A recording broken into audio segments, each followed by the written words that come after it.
Canada की संसद ने खालिस्तानी आतंकी हरदीप सिंह निज्जर की मौत की पहली बरसी पर जिस तरह उसे श्रद्धांजलि दी, वह आतंकवाद का बेशर्मी से किया जाने वाला महिमामंडन है।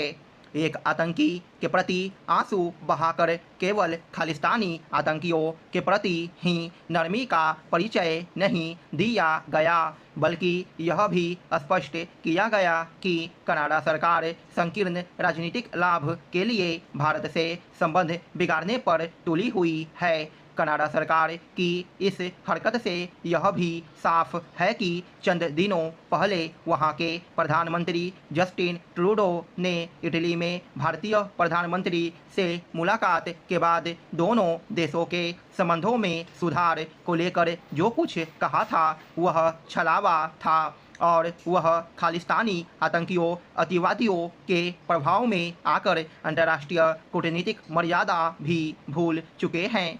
कनाडा की संसद ने जिस हरदीप सिंह निज्जर को याद किया वह वही है जिसे भारत ने आतंकी घोषित किया था और जो फर्जी दस्तावेजों के साथ कनाडा जाने में सफल रहा था। खालिस्तानी अतिवादियों की गुटिया लड़ाई में उसकी हत्या कर दी गई थी, लेकिन कनाडा सरकार ने बिना किसी प्रमाण इसका दोष कथित भारतीय एजेंट पर मढ़ा। माना कि जस्टिन ट्रूडो की अल्पमत सरकार खालिस्तानी चरमपंथी जगमीत सिंह के नेतृत्व वाले दल के समर्थन से सत्ता में टिकी है, लेकिन इसका यह मतलब नहीं कि वह भारत में अलगाववाद और आतंकवाद की पैरवी करने वाले तत्वों की जी हुजूरी करने लगे। वह यही कर रहे हैं। ऐसा करके वह भारत से संबंध खराब करने के साथ ही कनाडा की छवि और आंतरिक सुरक्षा के लिए भी खतरा पैदा कर रहे हैं। यह किसी से छिपा नहीं कि कनाडा में सक्रिय खालिस्तानी किस तरह नशीले पदार्थों की तस्करी में लिप्त हैं और उनके इशारे पर पंजाब में टारगेट किलिंग होती रहती है।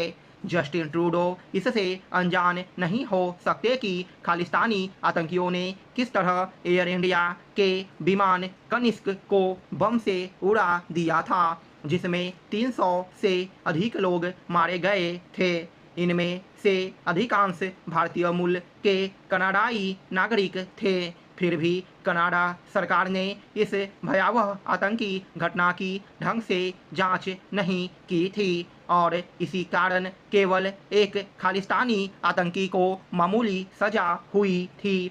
यह अच्छा हुआ कि वैंकूवर स्थित भारतीय वाणिज्य दूतावास 23 जून को कनिष्क विमान हादसे की बरसी पर एक आयोजन करने जा रहा है और भी अच्छा होगा कि नई लोकसभा में भी इस घटना का स्मरण कर कनाडा सरकार को शर्मसार किया जाए। कनाडा सरकार के प्रति सख्ती का परिचय देना इसलिए आवश्यक है क्योंकि कनाडा में खालिस्तानी अतिवादी खुलेआम भारत विरोधी गतिविधियों को अंजाम देने में लगे हुए हैं।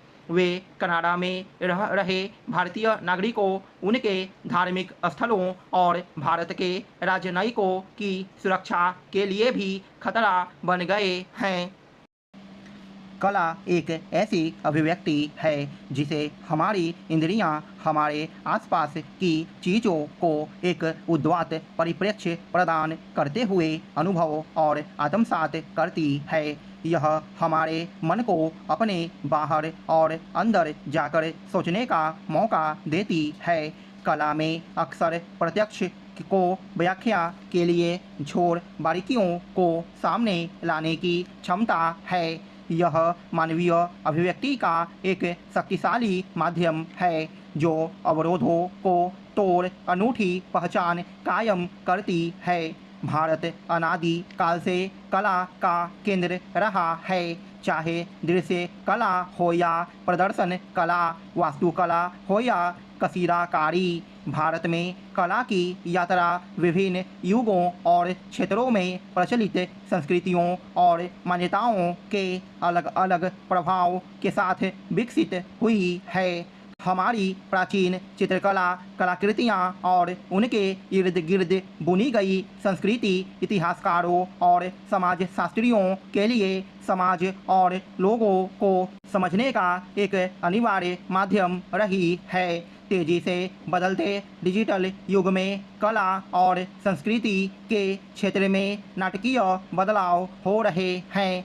रचनात्मकता और प्रौद्योगिकी के संगम से एक नया युग आया है जहां नवाचार की कोई सीमा नहीं है और पुरानी सीमाएं धूमिल हुई है। डिजिटल युग में आगमन के बाद से कला और संस्कृति के क्षेत्र में बहुत ज़्यादा उथल पुथल हुई है। इंटरनेट युग ने रचनात्मकता का लोकतंत्रीकरण किया है। इसने कलात्मक अभिव्यक्ति को सभी के लिए सुलभ बना दिया है। प्रौद्योगिकी का इस्तेमाल करके इच्छुक कलाकार आसानी से सुलभ सॉफ्टवेयर, सोशल मीडिया और ऑनलाइन गैलरी के उपयोग से अपना काम दुनिया भर के दर्शकों के सामने प्रस्तुत कर सकते हैं।